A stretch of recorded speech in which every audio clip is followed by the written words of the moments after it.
Welcome back, everybody, to the Rebel Nutritionist podcast. Today, we're going to do what I'm going to call part two with Dr. Eva Brown because she's got her part two with her. Her husband, Paul, is here to join us by popular demand. We've had a lot of requests, Paul, to have you join Eva today. And All right. I'm excited to have you on. I'm really excited about this conversation. So welcome.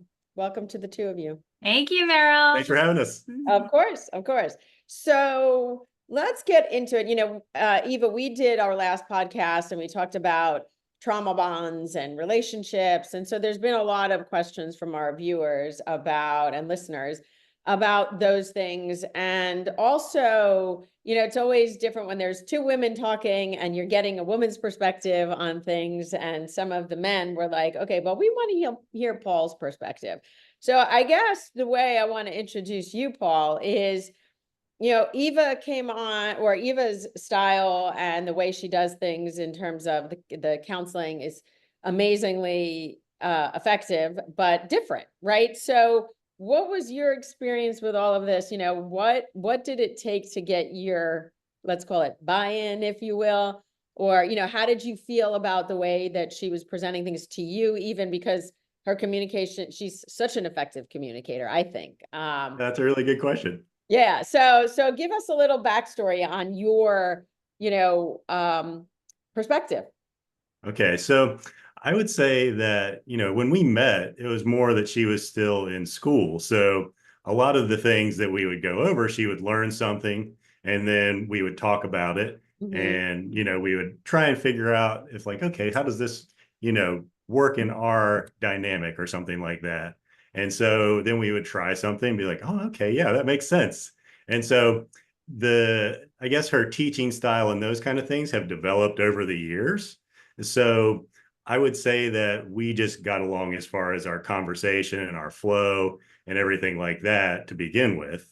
And then she started learning different things. And, I would learn too, because while she was, taking exams, doing her dissertation, all of those kind of things, she would bounce things off of me. And so I've just kind of, I guess I would say, had a lot of interaction with her when it comes to that. So I never really paid attention to the style of delivery or anything like that, because, it's just our personal interaction. Yeah. It's not really how she's teaching someone else. Right. It's Understood. our, Right. our personal dynamic. We're very Right. goofy, very funny together. And, we've always just had a really easy way of communicating with each other. And it just kind of flowed naturally. And so most of the time it's more, just having to think to yourself about different things like, yeah, that makes sense. And I can see how that will help us, or something along those lines. And then you kind of just go, okay, yeah, that sounds like something that we should try. And so after you have one thing that works, then the next thing works, then the next thing works. And you have a lot more, ease in your interaction and your dynamic. And so that keeps you from having any sort of points where you have friction. So the friction stays low. So there's really not a lot of time where I would say that we have, times where we're not just having typical conversation and then, including the things that she's teaching and stuff. Included in our life. Yeah, it's always been included since we met. Sort of been woven into that. So exactly. Which is amazing. I think that, for most people, that's not the case, right? Most people don't get to hang out with someone who's in school all day and learning this stuff and then being able to apply it. I mean, listen, hats off to you that you were so open and willing, right? Because I think that's part of this, is the willingness to learn. You didn't, you weren't, it wasn't like this was, I mean, maybe it was foreign to you, but it was sort of this dynamic, like you said, it was just this natural progression of how you guys maneuver your relationship. So that being said, right, there's so many people who come to these to relationships where there's, whether it's, again, their communication style, they just don't communicate. I mean, like, I can speak from my family, right? Communication or lack thereof was an issue. I had to learn that, and in my relationship, now with Howie, our communication is so different. Because Yeah. I know how to communicate, or I'm learning, he's learning, right? So we're sort of like doing this work together as well. But how, is it, because one of the things I think that one of the conversations that I've had with some people around this topic is, with therapy is the, being honest, being vulnerable. Like, I think most people, or a lot of people, I could say maybe, I'll speak for myself, but people hide behind this wall of, oh, I don't want to be vulnerable. It's hard to be honest with my Yeah. partner. So how do you both want to, like, how do we get beyond that? Take that one. No, we both can if you want. All right. Go ahead. So, I was going to add to what he was saying earlier, because I think it's the way that I introduced the concepts to you was more about, I actually came from a place of vulnerability rather than like teaching him kind of thing. And I would like share some of the breakthroughs that I had, and through my own breakthroughs, I think you started having your own breakthroughs. And then we kind of broke through together over time, if that makes sense, and then, so it's interesting because there are some things that we learned like early on, like our communication style. We both grew up in family systems, as you know, where it's like you talk at someone, it's like, you do this or you do that, so vulnerability was something for us that we really had to like get down together and really get comfortable with sharing feelings. And I was very uncomfortable with that to begin with. So yeah, I want to hear more, because I think a lot of men are very uncomfortable with the feeling part of it. Yeah. Well, it was the first time anybody had ever asked me how I felt. Yeah. And so, at first I was like, well, let me think about this. I don't know. No one's ever asked me how I felt about anything. And I'd never actually even had a long-term relationship before I met her as well. It was my first long-term relationship, to where you hadn't really gotten into a lot of, feelings other than just like, oh, you're excited and it's the beginning of something. Right. And so being able to start from scratch and learn with, but also she was always completely understanding. Never once has she been judgmental towards me or something like that. Well, she always had like with feelings, about like the amount of time it would take me in order to be able to come around with what I'm feeling, how I'm feeling. Because at first, whenever you're doing that, I'm like, I don't know. I have no idea. I usually know happy, sad, that kind of thing. That's it. You haven't really thought about anything else, as far as, or even your family dynamics or anything like that. So, we started out, it was more just, she was always the sweetest, honest, genuine person. And so I always felt completely comfortable and never felt like there wasn't support there, or whatever my response was, like yay or nay, it wasn't going to have a reaction like, ugh, or something to how I'm feeling, or that's strange, that's wrong, that kind of stuff. So any of those reactions that I had were just from me and from my family system, and not feeling like there was acceptance for, just your personality or things like that, that might be different than somebody else's rights or wrongs, or how you should or shouldn't be. Yeah. And so, doing that together allowed us to really kind of cement everything the way we wanted it to be, and learn as we went along. And of course, like she talks about in a lot of her things, we had lots of times where it would be like, oh man, I wish we would have known that before. I wish we would have been able to figure that out sooner. Yeah. And so that's kind of like how when she teaches her programs and stuff, now she's got it all laid out. Before, it would just be like one particular concept or another concept. And so they slowly kind of all came together. And to where we actually, when she was making her 90-day program, we took it together. And so that was the beginning of doing it. That's literally how we started. And that's how we knew that you had something with that program, that whenever people would take it, like, you feel much more deeply connected and understanding. And we found what our trauma bond was. Exactly. Yeah. We both have a trauma bond of not feeling heard.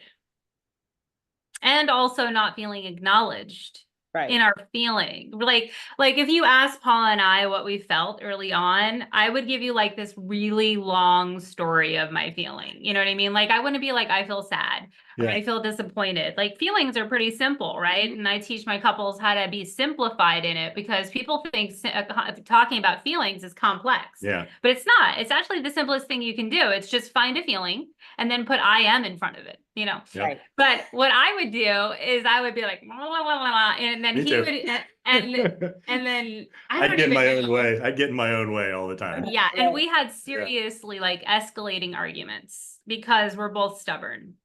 And then also feel like you're not being heard. Then you just, your voice Right, goes up right. afterwards, Yeah. you know, and then finally you just go, okay, you go ahead. What's going on for you? Right. What's going on for We me? had to slow the process down. Slow down. Right. So, Yeah. okay, so I want to elaborate on that, but I want to go back for a second. So for people who are listening, and I could even say this, right, for my kids too, right? If you're in a new relationship with someone, right? Like how do you, and I know you have your course, Eva, and we can talk about that, but like if you're saying, you know, to someone who's listening and wants some just general idea of like, okay, I'm in a new relationship, and how do we start to establish the communication style? How do we start to, right? Because we know it's new, it's fun. Each wants to please each other. There's a lot of, you know, right? There's smoke and mirrors sometimes. So what do you have to say to people, you know, younger couples who are starting out, younger or older, maybe, right? Maybe they're in a new relationship and they're older, but what is some good tips that we can give people to really look out for each other, you know, that conversation with each other? Well, I think, well, I'd love to hear your answer too, but my first response to that is to create it together, because, you know, first you kind of have to acknowledge where you came from in your family of origin and what are the emotional patterns. I think that was really helpful for us, and it's really helpful for the couples that I work with. Like, are your parents, did you grow up in a system where there was dismissiveness, you know, where there was you know, no one really asked how you felt, you know, it was just you should do that, you know, and you're expected to conform to that, right? So what I would say is explore the differences between the family dynamics, find the commonalities and find the differences, and then really learn emotion-focused communication. Because if you're not learning emotion-focused communication, which is a technique, it's a style, there's a theory to it. The creator of it is Dr. Sue Johnson. I think she passed now. But recently actually, but she was a miracle really. And a lot of the work that I do is emotion focused for that reason, because you can't say you can't feel that way to your partner. That would be a violation. That would be a no-no, right? But a lot of people do all the time. They're like, oh, you shouldn't feel like that. And they would dismiss the feeling, right? And so if you're feeling things in your relationship, like not feeling heard, not feeling respected, not feeling seen, not feeling acknowledged, right? Then it's likely that you have a not feeling heard trigger, right? And so you want to locate that in your family system, but then you want to tell your partner, this is how I did it. I mean, I would be making tea and coffee, right? And I would be saying something to Paul, literally, and I'd be, what would I say, right? My not feeling heard triggers coming up. Not feeling heard's coming up. Yeah, and I would just tell him, my not feeling heard triggers coming up, baby. It would really be great if you could do active listening, because he's a very fast thinker. So he's like this. Also, he's very detailed too, which is something I've come to really appreciate about him over the past 15 years that we've known each other. But he's so fast that and I was too, frankly, I'll take accountability for that. We were both really, really fast processors, but because we were so fast in our processing, we didn't take the time to say, okay, so you're feeling not heard. You know what I mean? Like that was like not a thing that we did, you know? So it's the slowing down and the acknowledging of the feeling, but then getting comfortable with saying what you actually feel, not what you think. What would you say? You know, I would say the thing that really helped me was like, we kind of established our own culture, kind of like whenever you're starting your own business or whatever it may be. And it was like a culture of legacy, curiosity, objectivity, and understanding. Yeah. I would say and no right and wrong. Yeah, that was actually the main thing, I would think. No right and wrong, because you have so much of that, throughout your life growing up. What's right, what's wrong? And that's just what pops into your head Right. off the bat. Yeah. And then afterwards you said something like, oh, uh-oh. That came out, and that's something that you can tell how the reaction to whatever you said is like, okay, that didn't land the way you wanted it to, because it's new. You both don't know each other. You don't know, your communication styles, abilities, that kind of stuff. And taking that time to just be like, all right, I'm going to be objective. And like, what were you meaning by that? Okay. Curiosity and objectivity, not thinking that, oh, this is what you mean. Asking you, okay, what do you mean by that? How do you? Yeah, I think that's, not to interrupt you, but I think that is so important, because I don't think people do that. What do you mean by that? Right? They assume. Yeah. There's a lot of assumption going on. And then we play this movie in our head, right? Like, I'm playing a movie and my partner's playing a movie, and it's not even the same. We're not even in the same theater. Forget about the same movie. Yeah. Right? So Totally. I think that's so important. But that, I think, I guess, goes back to the communication of, what are you feeling? How are you feeling? What are you thinking? And also emotional neutrality, and accountability. Those are really big pieces in our love legacy also. I think at the beginning, though, we had a hard time with accountability. We were like tail between our legs. You want me to take accountability? Like, you want me to say sorry? I don't want to do that. That feels terrible, because you get this twinge of like shame. Right. It's like, it's family of origin, it's like you get this twinge of like shame, like I'm wrong, Right. But when we talked about it, we decided that saying I'm sorry, or, hey, I take accountability for that, is more along the lines of, hey, this is how we both want to take accountability emotionally, or for bad behavior, rolling your eyes, criticizing, attacking your partner. Like, I think I attacked you a couple of days ago, actually. So we can talk about that, So like, I was in the kitchen and he was making a smoothie, right? This is an example. He was making a smoothie. I actually just wrote a blog about this too. Because I really don't want people to think that it's about perfection. It's about harmony. How quickly can you get back to a place of harmony, right? Yeah. And so he's in the kitchen. I woke up. I was in a bad mood. I was hormonal. Okay. Like, I was just not feeling good. And he has the blender going in the kitchen, Meryl, right? And it sounds like the blender's like underwater. And of course he has tinnitus, right? So I'm thinking he can't hear it because he's got his headphones on, right? So I run out and I'm like, you can't use the blender like that, Paul. Like, like yelling, really. And because he's got the blender on, he's got the headphones on, ready, and he's like, all right. And he takes the headphones off, and he's like, it's like 8, 9 o'clock in the morning, by the way, and he's like, and then I doubled down, right? And I said, babe, you can't use the blender like that. Like, you're going to break the blender. And so notice that I'm like youing him, right? This is like, you don't want to use the word you, by the way, folks, because it's attacking, right? And then I could feel my energy. Like, you can kind of feel your energy. And that's a really good way to like check your awareness in your relationship. And I could feel my energy rising. And I'm like, I'm projecting onto him right now. Right. Yeah. And Paul knows what if I do that. So he doesn't really respond much. He's like, all right, babe. So I was kind of standing there like, I was like, it's still running, the motor's going, everything's still mixing, and I'm like, this is a Vitamix. This thing can crush everything, But then, I just kind of know that she always calms herself down really quickly. Yeah. And like pays attention to herself. Yeah. And what's going on for her. Which is a big thing. And so, I was kind of surprised, but then I was like, are you okay? It's okay. Everything's going to be fine. There's not a big problem, but I'll turn it off. And I just gave a solution like, all right, I'll just add the fruit after everything else is mixed that's frozen. So it's just mixing up a little bit of frozen stuff at a time, so you don't feel like the motor is going to burn out. Right. So it kind of like diffused a little bit. But that really wasn't the solution. The solution was me eventually taking accountability, So I was like, hey, babe, like, I realized I just projected onto you, and I was like kind of intense, Yeah. I woke up in a bad mood this morning. Let me just calm down. And then I came back out for a repair, and I said, hey, I'm sorry I projected and I was intense. And I don't say sorry like tail between my legs, sorry. I say sorry because that's not how we decided that we were going to treat each other in this relationship, in this marriage. And we address that kind of behavior, you know, and he's super cool. Like, he doesn't make me feel bad about it or shame me or punish me. He's like, it's all good, but whatever, babe, it's all good.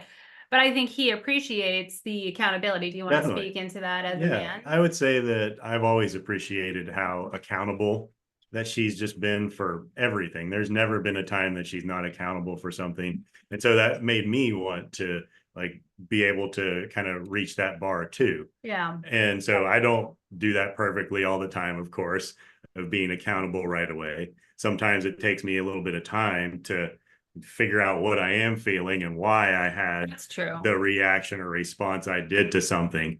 And then I just try and come back after, you know, so it might take me a little longer to figure it out, but you know, I want to have that same, give her that same courtesy that she always gives me as far as, you know, being accountable and a person of her word. There's never been a time that she hasn't been a person of her word.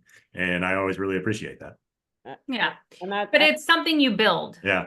well, and I think that's right, because this could have gone south really quickly. Like if someone who didn't have these tools, right? You Yeah. come in yelling about the blender and then he's yelling back at you and and now this thing escalates into this huge fight. And I think this is how a lot of couples fight, right? This is how couples fight. So I think what I'm hearing is, you know, when you realize, okay, like Eva, you said you were sort of, let's call it the perpetrator of this, but that you took a second to really take that accountability, right? So if someone's in listening and they're in this similar situation that, you know, they didn't like what happened that their partner was doing, or it was a situation that made them feel bad or uncomfortable, whatever. First, they have to, it's always about turning around and saying, okay, wait, what is my role in this? What am I doing? How is my participation in this maybe affecting my partner, or what am I triggering? Yeah. And then on the other side, you know, Paul, you were like, you did the same thing, right? Or maybe not in this particular circumstance, because it wasn't she didn't come at you, or you recognize what's going on, but someone else would have to, you know, because people get very reactive, right? You start kind of going, you, or you come yelling at someone, people are going to get defensive. Yeah. Yeah. Right? So it's how do we best diffuse that, right? Because again, you guys have these tools, you've been with each other for a long time. Yeah. We're talking about people who don't have these tools, let's say, yet, and you know, they've been with their partner, and so is that how I described it, how you would walk through let's call it an altercation? Well, you know, that's a good one. I think it's about making an agreement ahead of time. Yeah. Like Paul was talking about, the foundation of our relationship is something that we've taken some time to consider together. And it's not like we talk about our relationship dynamics all the time, by the way. You know, like we're not doing that. It's not like analysis by paralysis. We live our life, we have sex, we make love, we enjoy our life, we laugh all the time. Like, we're mostly playing. You just add to it. You add to it when you find something that's going to help. Right. That's a good way to put it. So like if something happens, we learn, okay, so the way that I look at it, and I think you do too over the years, like if there's an argument, what can we learn from this? And what's the lesson for next time? So for example, in a situation where you don't catch yourself, for example, like there's been times where that's happened in the past. Like I would say the beginning of our relationship more so, I didn't catch myself as quickly as I do now, and vice versa, I think, you know. Of course. So, and it takes some time. So, you know, you have to be patient also in kind of like working through these dynamics together, because you're breaking old habits. You know, you're breaking old habits, and you have to like really make a decision that we're going to work together. And I know what might help everyone is this. It's like the standard is anything outside of normal communication, you take accountability for. Okay. So, and that's stuff I talk to my clients about, but that's also an agreement that him and I made, that like if we roll our eyes, or if we get an attitude, or if we're hangry one day, or like even the, or you raise your voice or anything like that. Yeah. Like the smallest thing, even, you know, like, you know, you got to pay attention to the micro things that you do, you know, because it's not just what you say, but it's your body language. And he's, I'm a good mirror, but also he's a good mirror. Like if I'm out of integrity, he's a great mirror for me because he'll respond like, like he's a good mirror for me because he's not moody. Like he's not a moody man. He's very stable. He's very consistent. I mean, literally, not that he has a lot of dynamic parts of him, but he's very stable. Okay. So that's helpful for me because if he gives me a face, then I'm like, it's probably me, So on the emotional roller coaster of a woman throughout the month, right? So it's just an interesting thing. And then also too, as a woman, something else that's helpful is knowing your cycle. Like if I'm PMSing or something like that, being conscious of when I'm in that space and then communicating that to him. Yeah. What do I say when I'm like in that space for like a day? I think it's going to be somewhere in the next few days. It's coming. Just give me a little grace. Yeah. And we're like, all right, I'll literally ask him for grace. He knows. Yeah. He knows now because we've been together for 15 years, right? But I have to still communicate that to him because there are times where I can feel that rise in the hormones, for example, and I might respond like in like a weird way or something that's out of character or something like that, or nothing crazy, but some kind of thing, and then I'll be like, oh, I'm definitely PMSing, and then I'll tell him, hey, just, and then I'll manage myself. He doesn't manage me or anything. I'll manage myself, but I'll let him know that's the feeling that's coming up. Right. Yeah. Well, I think that's important. And I think even women don't do that, so the other thing, one of the things that you said kind of led me to think this, right, in terms of even in the communication. So when you have, and I know this with a lot of my clients, because there's conversation around this, women advocating for themselves in terms of like that people pleaser. And they don't say how they feel, and they don't really want to rock the boat because they're afraid of eliciting some kind of emotion in their partner, right? Like, let's say, I know a big one is, a few clients have said, oh, well, I'm afraid to say this because my partner might get angry, or how do I deal with that? How do I advocate for myself? Because when you're talking to women who are people pleasers, they're very afraid to rock the boat, right? And they keep all of that inside, and all of those emotions get kind of locked up. And then they get mad, and they can get mad at the smallest thing, maybe like the blender or whatever, right? Right. But it's not the blender, it's everything else that they don't say. With you, it's very different. You guys are communicating about this. How do we help support and offer, some guidance for that dynamic? I would love to hear your perspective on this, because this is something, and I want you to know, and for the people here, that Paul and I were both people pleasers when we first started. And it was really interesting because we did not realize that about ourselves, And I would always say to him, babe, say no when you want to say no, right? And then he'd be like, okay, you too. And I'd be like, okay, sounds good, So there was like this crunchy space in our relationship where I was like, all right, like, let's just be like 100% honest with each other. There's not going to be any emotional subterfuge or consequence. Like, just do it, And there was actually this time when we were dealing with like in-laws, right? Mm-hmm. And, Paul didn't want to go to my family's house all the time. And I didn't want to go to Paul's family's house all the time because we were really family oriented, And then for a while, he would just kind of shut up and not say anything and just go, And then I would just shut up and not say anything and just go, know.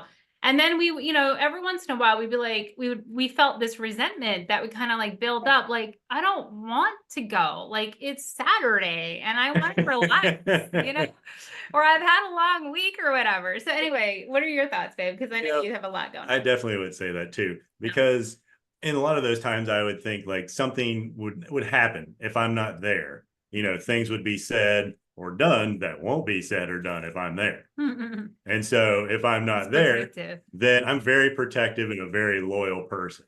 And so I would more have frustration for other people's actions and things being said and done. But then my frustration is showing in not saying something, as far as not saying, hey, can we just not do something right now? I need a little longer break. or if we are going to go do something, let's do like a shorter time period, Yeah. so I'm actually communicating what would be good for me, so I'm not feeling too overwhelmed.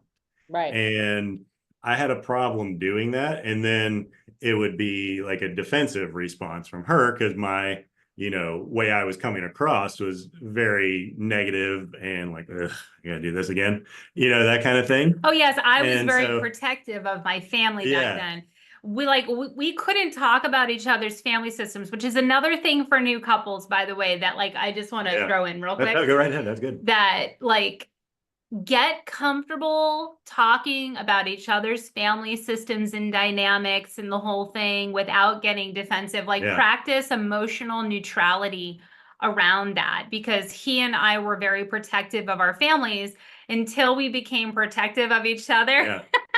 If that makes sense. Like we Yeah. kind of had a transition Yeah. there. Well, and if you talk about it too beforehand, then it's not in a heat of a moment. Yeah. To where something happened and somebody's reacting to something, then the other person's reacting and more escalation and more escalation. If you're just saying something and talking about it beforehand, then you're able to not have any extra emotion in the game, I guess you would say, when you're talking about it, because it's just a normal More conversation. You're neutral. Exactly. Yeah. Yeah. So it has to be that give and take. Yeah, it was interesting. I mean, Howie's very much the people pleaser. And so I remember there was one instance that, I don't know, there was something with my family going on and I wanted to go and he had something else that he wanted to go to, but he felt like he should come with me. And I finally looked at him and I said, what do you want to do?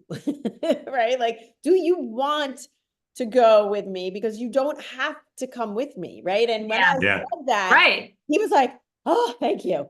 But I'm like, but I said to him, you have to, right? One of the things you've taught me, Eva, right, is that you have to be able to speak up for what you want. And because otherwise none of this gets, there is no resolution if you are not using your voice.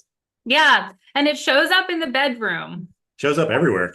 Right. It shows up in your intimacy. It shows up in the bedroom. It shows up in your communication. Just really everything. It shows up in absolutely everything. Because even, that last time where you had that problem, you're still thinking about it, even though something small might have just happened and it makes it bigger and it makes it bigger. And it's a snowball in the wrong direction. You know? It's renting space in your head, right? It's totally. Another piece too is that if you do tell your partner that you want to hear their yes and you want to hear their no, don't guilt them into feeling bad about their no. Yeah.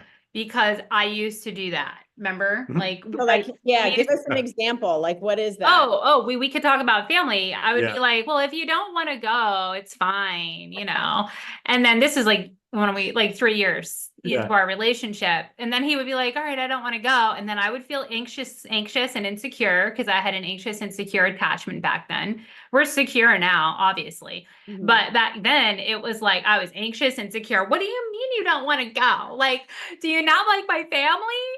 And he'd be like, but I thought you wanted to hear my no. Like I thought that's what you wanted. Even I'm like, but that's what I do want. But so it was I know you really don't want to go. Exactly. So make sure that if you're really doing that you're allowing space for that to happen, because I think that's something that was a natural progression as we became more secure. And I'll repeat it, I'm kidding. He owned a restaurant back then too. So he was working 22 hours a day. He was exhausted. The pita pit days, when I didn't see him very often, so that also plays a role. How much quality time are you getting with your partner? So those are things to pay attention to. If you're guilting your partner when they say no, look at the quality time that you're having. I think a lot of couples deal with anger, right? On one, maybe someone's a little more angry about what, and so it really, it is a matter of, again, so in the nutshell, if you are dealing with someone who's got that anger sort of trigger, what's one tool that the other person can use? Well, I think it's just kind of getting curious about what the anger is about. Yeah. But also I think it's about addressing your anger, like your partner can get curious and say, hey, like, what is the anger about? Right.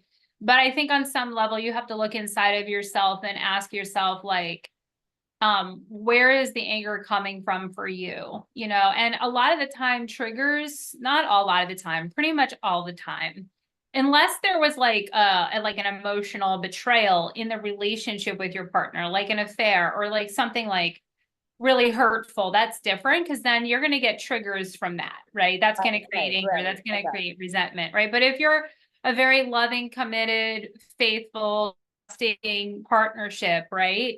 Then you want to look at like your family of origin experiences. It could also be other men or women that you've dated and you have like a trust block or an intimacy block, which is what I call it. I had so many intimacy blocks. Are you kidding? Like, oh my gosh, I had this trust block and this trust block and this trust block. It was just like block, block, block, block, block, all over the place, right? And I'd be like, I'm not that person. I know. And then eventually, like, he was just so solid. And I just want to say, like, for those of you that have trust blocks in the way that I did, you do have to do the trauma work. You do have to like address where that's coming from and place it, because otherwise you're going to be distorted in that trauma bond, in that trust or intimacy block. And you really have to discover where those feelings are coming from. Otherwise, you're going to project it onto your partner, like I did with Paul. And it's kind of like, it's a very unhealthy dynamic. It's a toxic dynamic, if you will, like, and it's actually puts a lot of pressure on the partner too, because there's this energy having to constantly prove yourself, right? Like there's this energy of like, I'm not that person, you know? But thankfully, like he was very patient with me and he was just consistent, you know, like all the way through. And then I was like, oh, you're real. Like, oh, like you really are. You really are great. It's so good. Like you really do love me, you know? And it's like, then I was like, oh, okay. Like then I had to take a breath, like literally people, you know, and be like, okay, I need to manage this better. And so what I started doing, and now we're getting into our sex life a little bit.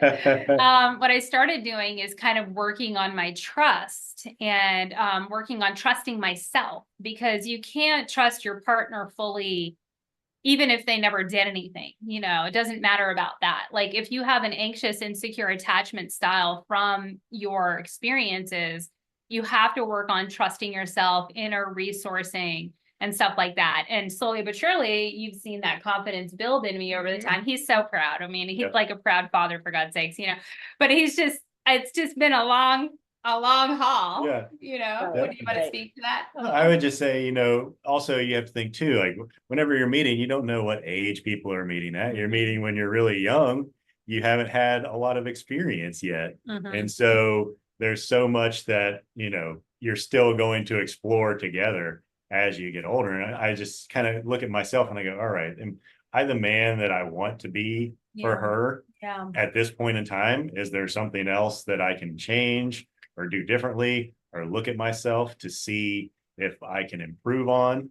Because if I don't do that, then I'm not giving her the same like consideration that she's always given me.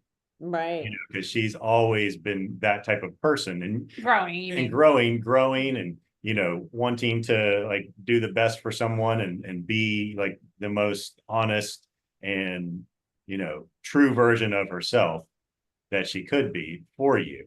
And I hadn't experienced that at all whenever I moved to Florida. You know, it was a much different experience for me.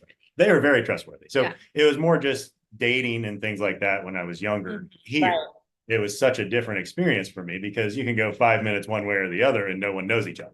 When you're from a small town like I am, you can't treat people bad. Everybody knows you. You have a reputation. He's from West Virginia. So it was more just like, as soon as I found somebody that I felt was like true and honest, you know, it was just something that I was so like attracted to and happy to have found and like, yes, you know what I mean? So you wanted to like be something that is better than what that person has ever experienced before and continue to try and be that. down the road and see what you evolve into. Oh, Yeah. I love that. That's phenomenal. So, so what happens, and maybe this goes back to the trauma bond, but I think, I'm trying to throw out scenarios that we kind of got asked, right? Because I think Yeah. the real life situation. So, and I think I know the answer, but I kind of want to hear yours, right? So let's say you're dealing with people, some people who are angry or whatever, but then they're in denial.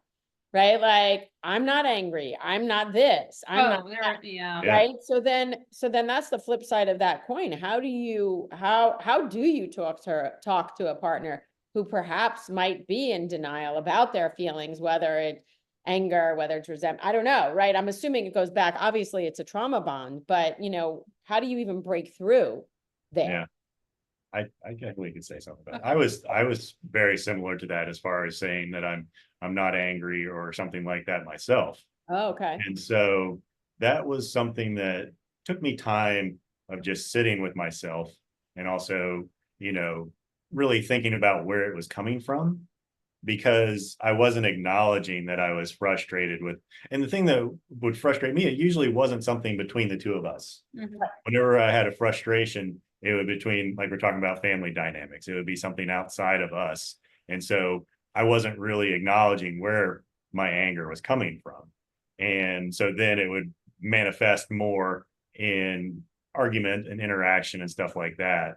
And so I just kind of noticed myself over time, and I'm like, okay, I don't like how I'm reacting and responding, because, and then, really sitting with your body too. And I'm like, I'm not upset, but you're like, Body awareness. yeah, you're getting Right. body awareness and just paying attention to myself more. I never really did any of that before we met, Yeah. because that's not something that you're taught Right.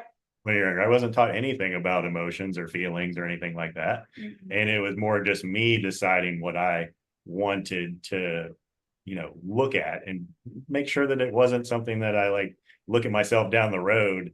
And a lot of times it would be funny. I'll say, like, I'll see people and you watch people on TV and you're like, oh, do I want to be this, whatever. You look at it, it's like a geriatric child man, that you see on TV or something, with how they're reacting and responding, or vice versa for women. And it's like, it's the same person, but they're like 70 plus years old now, and they still act like this immature little child. Right. And I don't want to not continue to be, who I am now at this point in time. And 5 years from now, I'll be different. 5 years from that, I'll be different. And if I hadn't been open to Openness, looking and being objectively looking at myself, so I would say just being objective and looking at yourself, and then also hopefully your partner being objective while looking at you too, and not having some sort of particular judgment that they're going to put out on it, Right. where it's coming from, without getting to know why beforehand, is really helpful. And that just kind of changed for me how I ended up relating to her. Yeah, absolutely. Go right ahead. Okay. Yeah. So the question that you asked goes back to dismissing your own feelings. So denial is a dismissing of your own feelings. So if you're dismissing your own feelings and you're like, I'm not angry. Yeah. Right. Yeah. One of the biggest problems we had is him dismissing my feelings. I remember a very particular time, and I'll share it for the audience, even though it was a long time ago. But I remember crying my eyes out, and he turned over and looked at the wall and fell asleep. And I was like, I don't know what to do here. I don't remember doing that, but I'm sure I did. It was like a 3 or 4 hour argument. It was like a long doozy. It was so terrible, and I probably said some terrible things too. Like, it wasn't that, but it was the emotionally dismissive part that I was triggered about. We know that about ourselves now. We did not know, like, I didn't know that I was upset because I felt dismissed, and he didn't know that he was upset because he felt dismissed by me, because I was trying to get my feelings heard. And when you're trying to get your feelings heard, guess what? Your partner's feelings don't get heard either. And at that time, we had no idea that we were right on the cusp of our trauma bond. Okay. So when he doesn't feel heard, he dismisses. And when I don't feel heard, I criticize or attack. Okay. So we got really clear on that dynamic eventually. But at the time, for people that you're speaking about, because we're a really good example for that, is really getting to know, for example, for him, where he's dismissing his own emotion. And for me, it was where was I criticizing and attacking myself interpersonally, because I was a perfectionist back then. And I had high expectations of myself, right? And I never felt good enough. And I, all of this is like attached to your trauma, early childhood trauma. So I just want everyone to know that there's a lot more at play in those types of arguments than you might realize. Yeah. And it's just really important to get to the bottom of that. I could say one thing that was something that I had to recognize too, is I was really not equipped to hold space for her feelings whenever because you didn't hold it for I didn't hold it for myself. Yeah. So being able to hold space for her feelings and stuff like that, whenever you're not feeling like your own feelings are being acknowledged. And so you're basically in a defensive, posture, right? And you're not open to hearing and holding that space for how she's feeling, even though that might not be your intention. Obviously it's not your intention for how she's feeling that way. Yeah. And being able to just sit there and listen and hold that space and say, okay, I understand where you're coming from, and wait until she gets everything out before I'm like, yeah, this is how I feel. You know what I mean? So that would be, my issue, where I'm like wanting to say, no, that's not what I meant. But I wouldn't take that time to just be quiet, listen, hold that space, and basically kind of like hold the line for her to be able to feel however she's feeling. And she always did that for me. Like, she was willing to, but I wasn't willing to see my own feelings when we first met. And so it's taken a long time for me to be able to do that. And I still don't do it perfectly. There's no way I could say that I'm perfect at doing that, but just knowing that, I have that problem sometimes where I'm not holding enough space, or I'm getting antsy because, like, I got so many feelings, and we've been talking about feelings for so long. Oh, I need a break from feelings, and so being able to just kind of go and be able to handle that longer. At first, I only had like a few minutes and I'd be able to handle some feelings, and now now you're banned. But it's so true, right? Because we get into an argument and we don't want to listen to someone else. We just are ready. We're on the defense. We're ready on the defense. Yeah. That's such a problem, right? We've got to be willing to hold space and listen and be able to share that. So that's I love that, Paul. Thank you. Yeah. Thank you for sharing. And I just think this is golden, like just hearing this stuff, right, between the two of you, and again, that perspective from both of you, I think is phenomenal, right? I don't think we get this enough, but so my assumption is, and maybe it's wrong, right, but all of those things, I mean, and because you mentioned, Eva, something about an intimacy block, and I'm sure there's lots of us that, and I'll put myself in that bucket included, right, these intimacy blocks from whatever trauma bonds, whatever. So, how do we, again, I know it's a longer story and much more complex, but are there tools to, uncover these intimacy blocks so that people can frolic like the two of you? Yeah. Well, like I said, it's not about perfection. It's about harmony, right? So make sure that that framework is there for you when you start, like go to a couples therapist, go and do the work with your partner.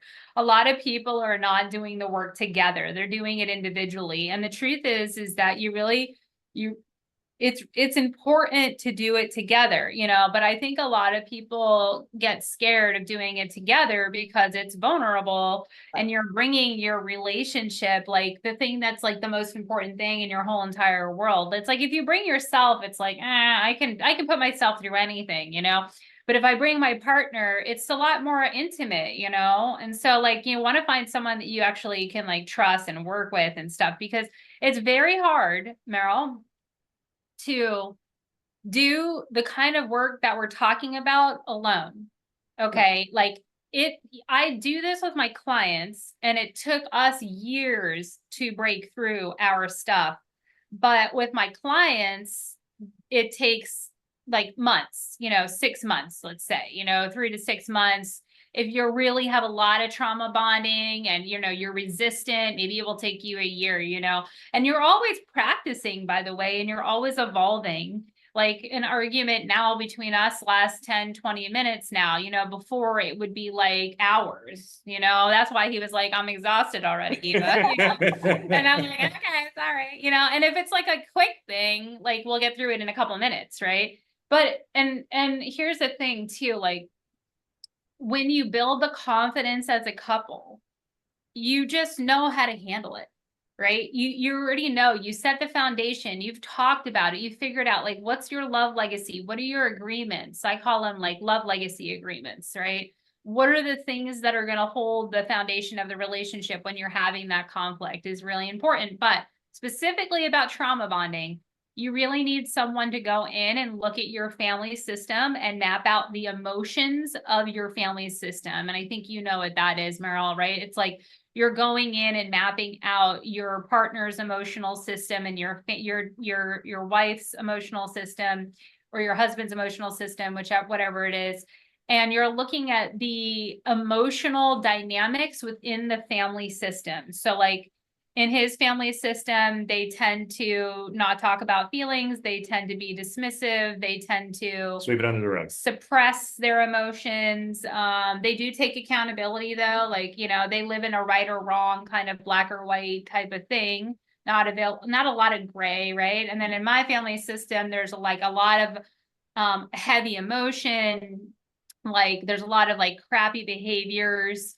Yelling, screaming, talking over each other, criticizing, attacking, defensiveness in my family system. I mean, so you want to the whole point it's not about our family systems. It's about like, what does your family system do? Each of your family systems do that are not healthy, right? It's not like the best model for you.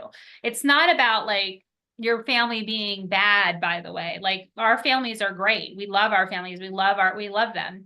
But like they never went to therapy. Like they never like did the work that we're doing. You know what I mean? It's like, you don't know what you don't know. Okay. So your job is just to kind of look at each of your family systems and then notice what are the differences and what are the similarities. And the similarities are going to be the trauma bonds.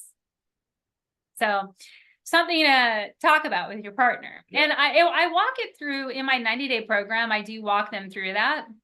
And that's the one that we took together. Like I created it and then we took it. And so the 90-day program is also a really good place to start if you don't want to go in and spend money on couples therapy and that kind of thing right away. It's a good way to get your feet wet.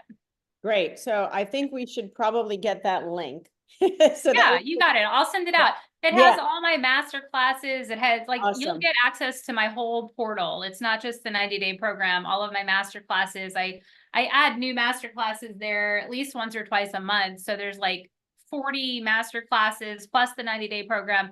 And it's like $100 a month or so, like $111. It's not expensive, but they get access to everything. But here's the key. It's like, if you're going to do it, you got to be consistent, right? So do one module every week or every other week. And if you're consistent, you'll get the work that Paul and I have done in that program. Yeah, I've done a few of those and I think they're great. Your knowledge is just, it's, thanks, honey. Yeah, it's great. So, yeah, I mean, it's been, I love this conversation. I mean, we can come up with, a million scenarios, but I'm trying to. Totally. I was going to talk about something that might be interesting. It's kind of what we're going through right now. Because, we were like, oh, let's talk about it, because we're having a weird like season right now, like as a couple. And I told you, I think, Meryl, I messaged you and I took milk thistle like in July or something like that. And I took too much. And I got my menstrual cycle for 3 weeks. And during that time, my body metabolically changed completely. Like I'm actually not having the same orgasmic responses. Like it's like very interesting. And the muscles down there are very fatigued because all the estrogen basically softened my pelvic floor, So navigating seasons in your relationship, for example, like him and I, what we're going through as a couple, is also interesting. But I can say that no matter where you are in the seasons of intimacy, I would say that it's about communicating every day about your sex life and about your intimacy, right? There's not a day that goes by that we don't talk about it. Mm-mm. Yeah. We're like, what do you want? What do I want? You know, like we're always checking in, but this is a season where he's having to be very patient, you know, because Right. I'm going through tests and doctor's appointments and this and that. And it's just been an interesting experience. So I don't know if your audience would benefit from something like that because you're a nutritionist and your background. So if you want to talk a little bit about that, we can, and we're happy to share. Well, I mean, look, nutrition is, you know, when we talk about functional medicine in the world of understanding, you know, so, I mean, we can talk it on online, maybe we take it a little bit offline, right? Like, it's really for you about getting to the root cause of some of this. Yeah. Sometimes it's a, Well, I did the 3 and 4 indent DNA test, which is really cool. And I'm working with a friend of mine who's a functional medicine doctor in Costa Rica, and I'm on like 575,000 supplements, you know. right. Well, that's what I'm saying. It's, you know, Yeah. maybe we have that conversation, like I said, offline, because it's not, the root cause is not always fixed with a supplement. Yeah, And right. so, you know, if we need to kind of relook at that 3x4 and figure out how to interpret that a little differently, then maybe we do that. Cool. Because there is no reason you should be on 500 and whatever for a supplement. It was a joke, but yeah. I know. But even still, right? I mean, it's very common. And again, I'm not dissing any functional medicine practitioner. Yeah. But it is a common practice to put, you know, you're on a lot of supplements and it doesn't need to be that way. And I think it goes back to really understanding really what is root cause. And sometimes that gets lost. So, you know, I'll say that, but yeah, we're in the process of figuring all that out, but yeah, we can have that conversation offline. It was more about our relationship and how we're managing it. That's what I was speaking. Well, and I think that's so right. Like you said, it still comes back to the communication of it. Yeah. And Understanding. Yeah. right. Because otherwise, in another scenario, that would create friction. Yeah. I mean, not that it's not creating friction, but I'm saying like, at least you can have that open dialogue. And whereas if that was not the case, there would be anger and resentment. And then, you know, then that wedge becomes drawn between the couple as opposed to bringing them closer. And when you can at least talk about it, now you're creating a bond rather than disassociating. And I think that's so. Exactly. So but I think that, having, so for people who want access to this work, you know, the 90-day work we'll definitely include that link. And then, you know, the ongoing membership, if at all possible, because I think not everybody has access to you, you know, whatever, for whatever reason, maybe they do, right? But giving people opportunities and ways to work on themselves and work on their relationship, I think that 90-day course is a great one. Going on and doing some of your master classes is great. Any other suggestions before we wrap this up that you would want to throw out there to people that they can start doing this work on their own? Yeah, actually, I have a couple books that I think would be a really great start for your audience. It's called What Makes Love Last. This is a great book. It's by Dr. John and Julie Gottman and Nat Silver. They're really fantastic. They did the majority of the research in the field of couples therapy, Gottman and Sue Johnson. There's a couple of others, but those are the main ones. The Intimacy Factor by Pia Melody is also really great also. And then for something a little bit more spicy, it's Creating Union by Eva and Judith Sally. Those 3 books would be really good, you know. And then if you take the 90-day program, you know, then, and you want to go deeper, I'm taking clients. I'm always taking clients, Meryl. I don't really say no to anyone. But I am busy. So like, you know, you'll be scheduled 2 or 3 weeks out, but once we get you in the schedule, then we work you in if you want to do it, you know, if you want to go deeper. But it's probably a good idea to start with like a 90-day program and kind of get your feet wet with your partner. Or if you just want to jump in the deep end, come on over, you know.